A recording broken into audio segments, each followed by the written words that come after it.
زلمی جانه بکتاش خو تل تا سره راتله نن ولې نه ښکاري؟ نه پوهېږم ما چې نن هم څومره دروازه وټکوله هېڅ چا ما ځواب رانه کړ ما ویل کېدای شي څوک به کور کې نه وي. ملګرو سلامونه ښه یاست؟ وعلیکم سلام. والکه ته چېرته وې؟ ما چې هم څومره تا دروازه وټکوله هېڅ چا راته ځواب رانه کړ. نن مې د ترور زوی راغلی او د کوره وختي ووتلم. دلته راغلم زموږ په ټولګي کې هېڅ څوک نه و. نو بیا هغې سره د هغوی ټولګي ته راړم. ډېر مو ساعت تېر شو. بکتا جانه څنګه مو ساعت تېر شو؟ موږ ته هم ووایه چې په هغه ټولګي کې څه خبرې وې؟ هغوی زموږ څخه یو ټولګی مخکې دي. چې ورغلم نو د بیولوژي ساعت او زموږ د بیولوژي استاد د هغوی استاد هم دی. کله چې معلم صاحب راغی د ژوندي موجوداتو د ډلبندۍ په هکله یې پوښتنه وکړه چې په څو عالمونو ویشل شوی دی. خو بیا چا ځواب ورکړه او که نه؟ دوه زده کوونکو ځواب ورکړه خو سم نه. بیا ما لاس پورته کړ او سم ځواب مې ورکړل. ټولو زده کوونکو لاسونه وپړکول.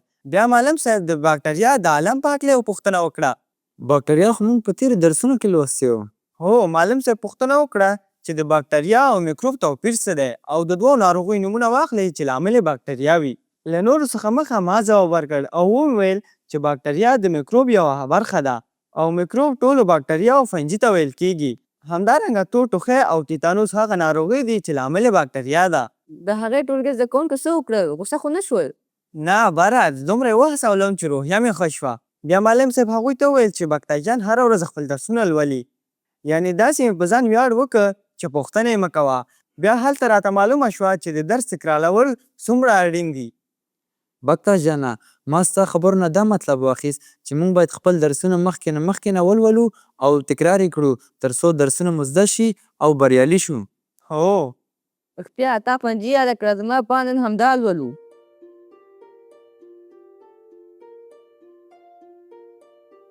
سلامونه زده کوونکو ستړي مه شئ. علیکم سلام معلم صاحب. مونږ ښه یو معلم صاحب. خدای دې وکړي چې تاسو هم ښه اوسئ. مننه زده کوونکو زه هم ښه یم. قدرمن لیدونکو تاسو ته هم ځانګړي سلامونه او نیکې پیرزوینې وړاندې کوم. هیله لرم چې جوړ روغ او خوشحاله اوسئ او د دې خپرونې تر پایه زموږ سره ملتیا وکړئ. معلم صاحب د لوست له پیلېدو څخه مخکې کیدای شي یو پوښتنه وکړم؟ هو زلمی جانه.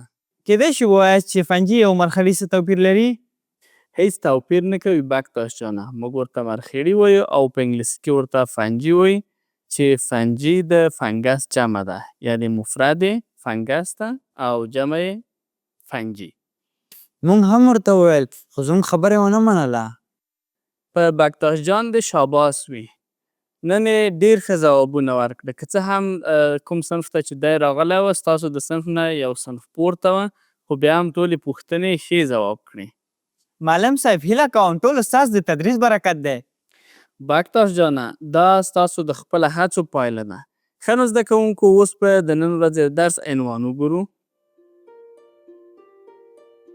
زده کوونکو زموږ تاسو د نن ورځې د درس عنوان د فنجي عالم او ناروغۍ دی. او اوس به لاړ شو د نن ورځې د درس موخې به هم وګورو. د زده کړې موخې زده کوونکي به د دې درس تر پایه وکولی شي چې د فنجي عالم ځانګړتیاوې وپېژني، د فنګسي ناروغیو په هکله معلومات ترلاسه کړي، د فنګسي ناروغیو د مخنیوي په هکله پوه شي.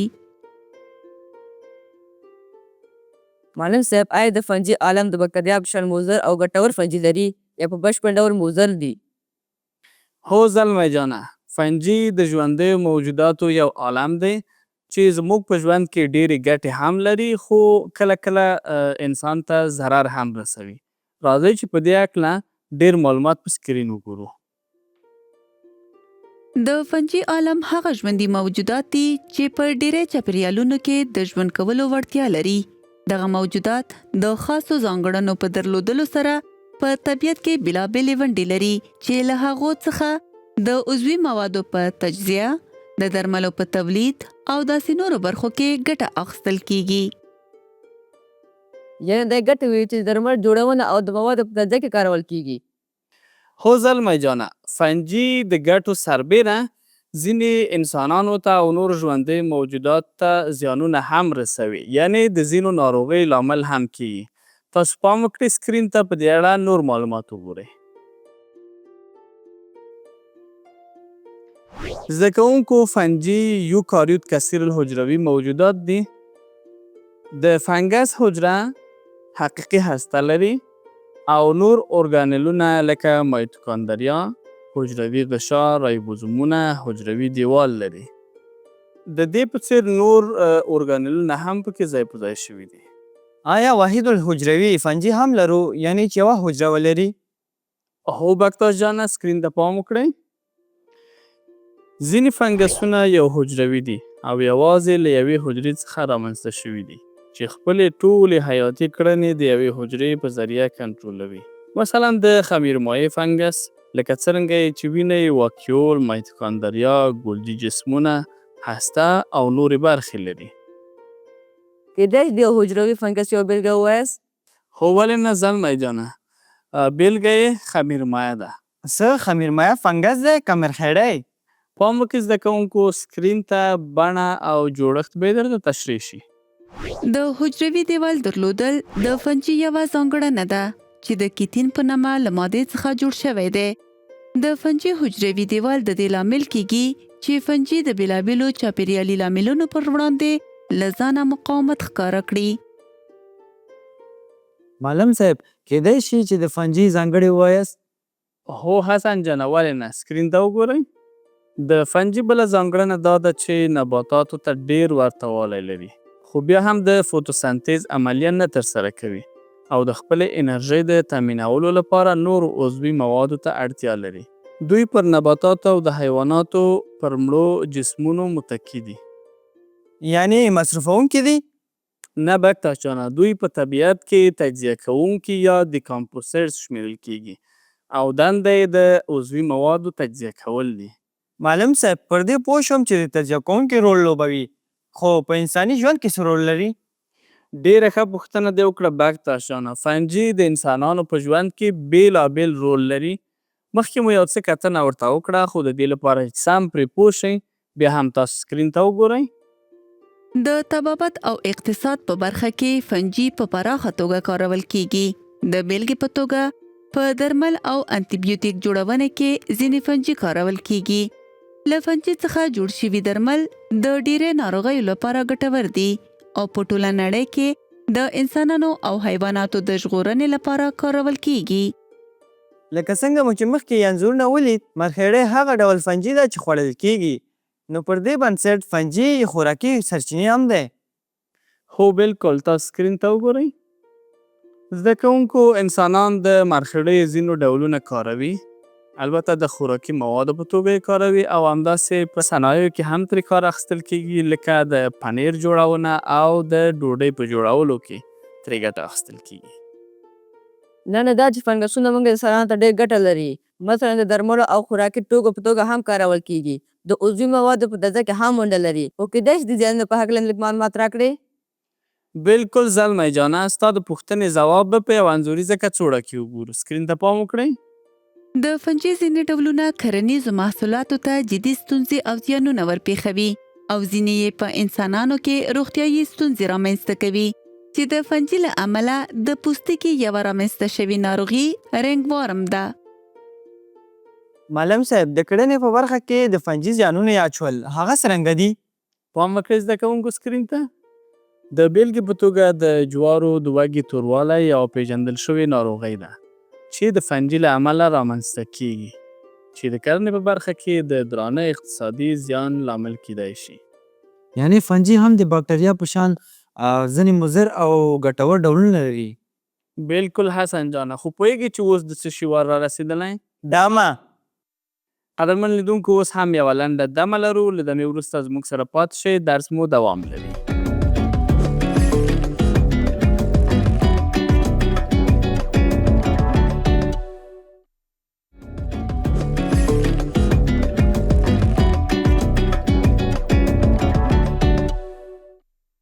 قدرمنو لیدونکو د خپرونې دوام ته ښه راغلاست. زده کوونکو اوس په خپله درس د رنګوارم څخه پیل کړو. رنګوارم د پوستکي یوه ناروغي ده چې د فنجي له کبله رامنځته کیږي. دغه ناروغي ډېری پر پوستکي، ویښتانو او نوکانو اغیزه کوي. یو ډول ځانګړی فنګس د دې ناروغۍ لامل کیږي چې په پوستکي، ویښتانو او نوکانو کې شته کیراټین څخه ګټه اخلي. معلم صاحب زما پان نښې هماغه نښې دي چې مخکې مې ولیدې که کومه بله ځانګړې نښه هم لري؟ هو بکتاس جانه، ځانګړې نښې هماغه لکې دي. پام وکړئ سکرین ته. د رنګوارم ښکاره نښه پر پوستکي د سرو حلقو رامنځته کېدل دي چې منځنۍ برخه یې روښانه ده. پر دې سربیره خارښت هم لري.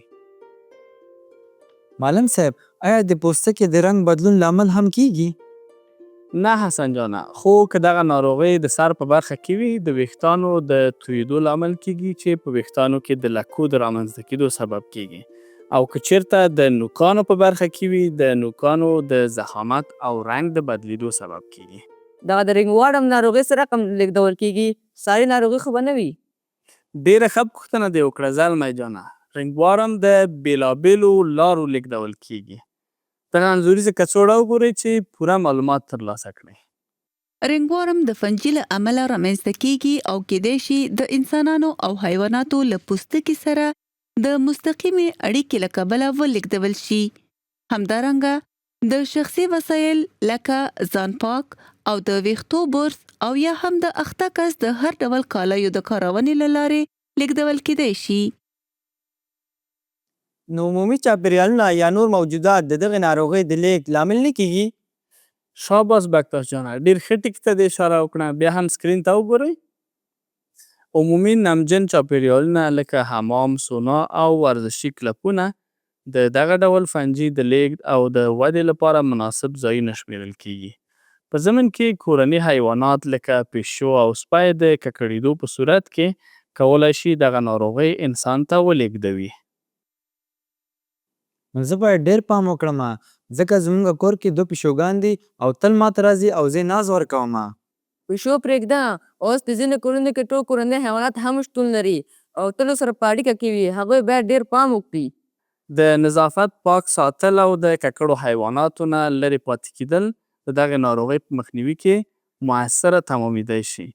که چیرته د کورنیو حیواناتو کې پوهیږو چې دغه ستونزې پیدا کېږي نو زر تر زره باید ډاکټر ته مراجعه وشي او درملنه یې وکړو. معلم صاحب له دغه ناروغۍ څرنګه مخنیوی وکړو؟ کیدای شي د حل لارې ووایي؟ زده کوونکو د څو اغیزناکه ټکو مراعات کول کیدلی شي د دغې ناروغۍ په مخنیوي کې رغنده رول ولوبوي. سکرین ته وګورئ. له ټولو څخه د مخه شخصي نظافت د رنګوارم ناروغۍ د خپرېدو په مخنیوي کې مهمه ونډه لري. لاسونه باید په منظم ډول سره پرېمینځو او خپل بدن وچ وساتو ځکه رطوبت د فنجي ودې ته مناسبه چاپېریال رامنځته کوي. همدارنګه ګډ توکي باید ونه کارول شي.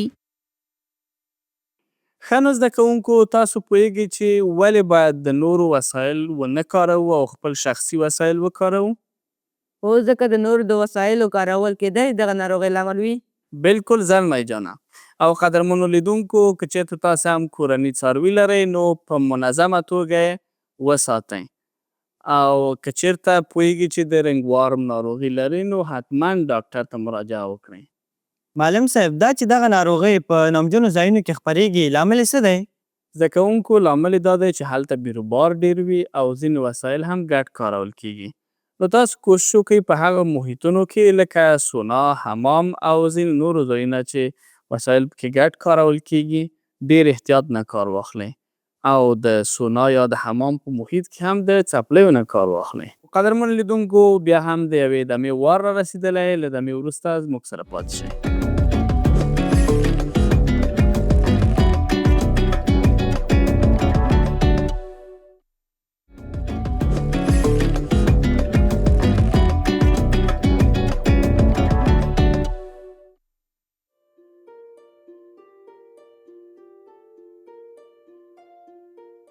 قدرمنو لیدونکو او زده کوونکو د خپرونې په زړه پورې او درېیمې برخې ته ښه راغلاست. په دې برخه کې به د بیولوژي صنف زده کوونکي د کارت مچنګ لوبه ترسره کوي او د دې لوبې لپاره دلته زموږ سره کارتونه او انځورونه دي. نو وګورو چې کوم زده کوونکی کولی شي چې دغه لوبه سمه ترسره کړي. معلم صاحب کیدای شي لږ نور هم توضیح کړي چې دغه لوبه څه ډول ده؟ ولې نه زلمی جانه، د دې لوبې د ترسره کولو دپاره دلته موږ تاسو 3 دانې اساسي کارتونه لرو او د کارتونو اړوند انځورونه لرو. د تاسو نه به هر یو راځئ او اساسي کارتون څخه به یو ټاکئ، وروسته به د کارت اړوند انځورونه ټاکئ او دلته به یې په دې سپینې تخته باندې نصبوئ. یعنې یو او بل ته اړوند کارتونه پیدا کوو. په لنډه توګه یې درته ووایم زده کوونکو چې دا ټول کارتونه د رنګوارم ناروغۍ او د هغې د وقایې پورې اړوند دي. نو تاسو به راځئ، کارتونه به ټاکئ او اړوند انځورونه به ورسره ټاکئ. سمه ده معلم صاحب، زه لومړی راشم. مهرباني بکتاش جانه.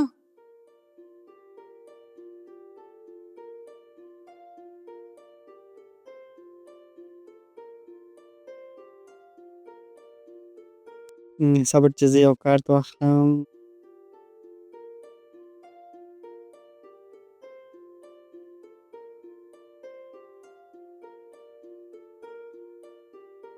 آفرین، د لاسونو مینځل. اوس ورسره انځور وټاکه.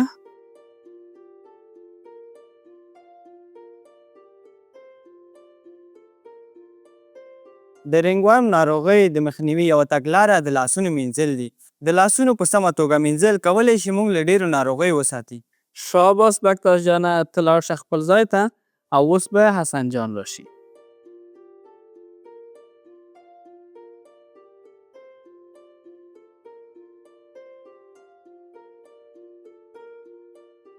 معلم صاحب زه به دا سور رنګ انتخاب کړم. آفرین.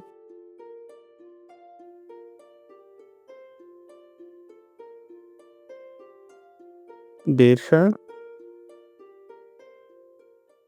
شخصي وسایل سره به زه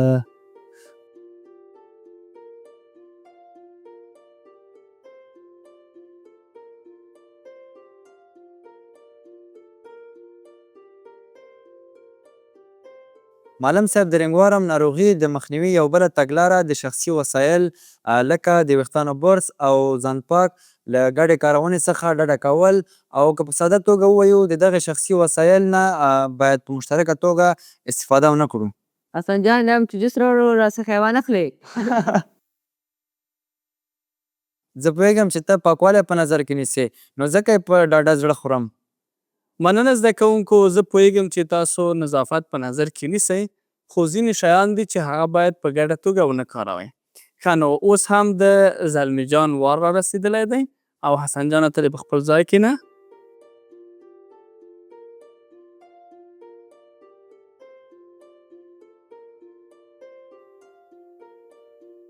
معلم صاحب دغه یو کارت پاتې دا به زه خوښ کړمه نو. مهرباني.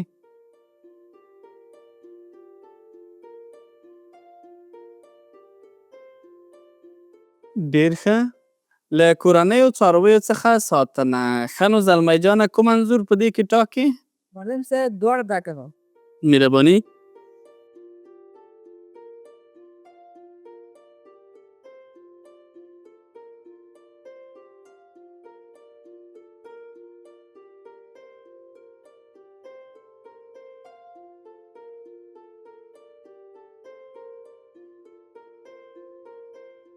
معلم صاحب د رنګوارم وقایې او مخنیوي لپاره بله لاره پسه، وزې او پیشو په شان حیواناتو سمه ساتنه ده او که چیرې ناروغه شي باید ژر ډاکټر ته مراجعه وکړي. ډېره مننه زلمی جانه. نو زه هیله لرم چې دغه ټکي چې تاسو یاد کړه د لیدونکو به هم نه هېرېږي او دا به په پام کې نیسي. لوبه تر دې ځایه ډېره ښه روانه وه او اوس هم زلمی جانه ته کولی شي په خپل ځای کښېنې.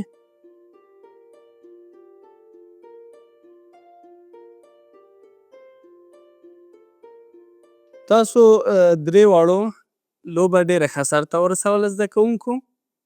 نو اوس به لاړ شو د پوښتنو برخې ته او وګورو چې څوک کولی شي چې سمې پوښتنې ځواب کړي. ما سره دلته په د قرعه کشۍ لوښی دی. نو تاسو به هر یو به راځئ، یوه قرعه به انتخابوئ او د هغې مطابق به پوښتنه ځوابوئ. سمه ده معلم صاحب. زده کوونکو په دې کاسه کې د تاسو د هر یو نومونه دي. نو کله چې تاسو راځئ د دې قورې نه به یوه ټاکئ او د هر چا نوم چې راووته هغه کس به سکرین باندې چې کومه پوښتنه راځي د هغې پوښتنې ځواب به ووایي. معلم صاحب زه راشم. معلم صاحب زه راځم. له دې کار څخه زه پوهېږم چې تاسو ولې غواړئ راشئ. تاسو غواړئ چې اسانه پوښتنه ځان ته او سخته پوښتنه په نورو ځواب کړئ. خو تشویش مه کوئ زده کوونکو، دلته قرې هم پوښول شوي او همدارنګه پوښتنې هم تر اوسه معلومې نه دي. معلم صاحب کومه خبره نن ده زه یې ترسره کوم. ډېر ښه، مهرباني بکتاش جانه ته راشه.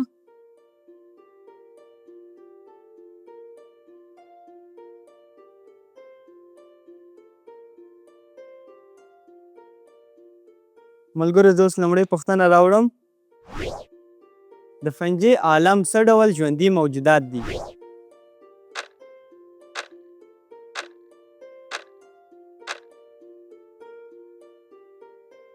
آفرین بکتاش جانه، اوس وګوره چې د چا نوم د دې پوښتنې دپاره راوځي. صبر چې زه دا یو پاڼه جې کړم. ډېر ښه، نو د حسن جان نوم راووته. حسن جانه ته به د دې پوښتنې ځواب ووایې. د فنجي عالم یوکاریوت او کثیر الحجروي ژوندي موجودات دي، خو ځینې یو حجروي جسم هم لري. ډېر ښه حسن جانه، اوس به بکتاش جان بله پوښتنه وګوري او وګورو چې د چا نوم راوځي. په فنجي عالم کې د غذایي توکو د جذب طریقه څه ډول ده؟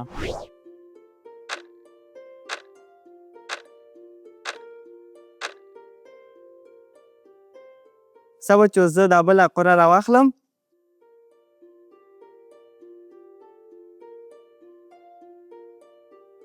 ښه نو ډېر ښه، په زړه پورې د بکتاش جان خپله نوم راووته. بکتاش جانه ته د دې پوښتنې ځواب ووایه. که څه هم د فنجي عالم نباتاتو ته ورته دی، خو د فوټوسنتز عملیه نشي ترسره کولی او خپل خوراکي توکي د عضوي موادو لکه نباتات او حیواناتو د مړو جسمونو څخه ترلاسه کوي. ډېر ښه بکتاش جانه، او یوه بله پوښتنه پاتې ده. وروستۍ پوښتنه حتما ما پورې اړوند ده. نه، کیدلی شي چې د بکتاش جان او یا حسن جان وي. دا دی اوس به یې وګورو. فنجي څه ارزښت لري؟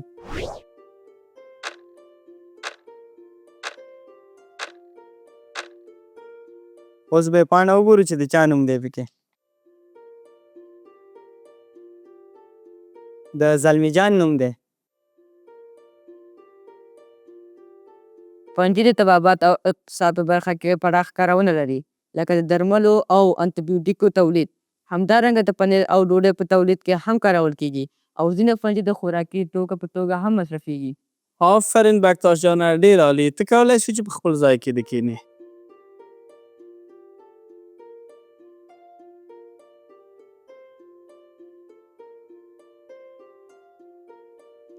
آفرین زده کوونکو، تاسو ټولو وکولای شول چې ښه امتیازونه ترلاسه کړئ. د تاسو ټولو امتیازونه مساوي وو.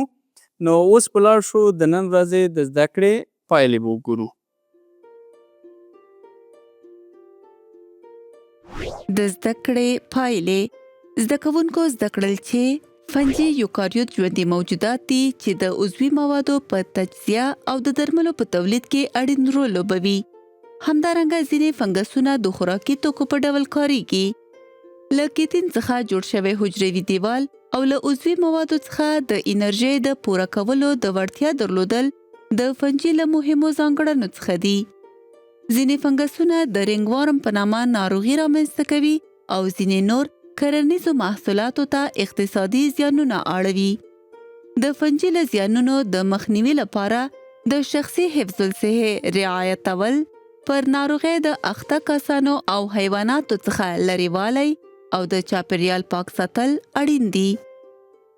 زده کوونکو، زموږ تاسو د راتلونکي درس عنوان دی راتلونکي درس د پروټسټا عالم او ناروغۍ. قدرمن لیدونکو، دا وه زموږ اوسنۍ خپرونه چې تاسو ته مو وړاندې کړه. تر بلې خپرونې تاسو ټول په لوی خدای سپارم.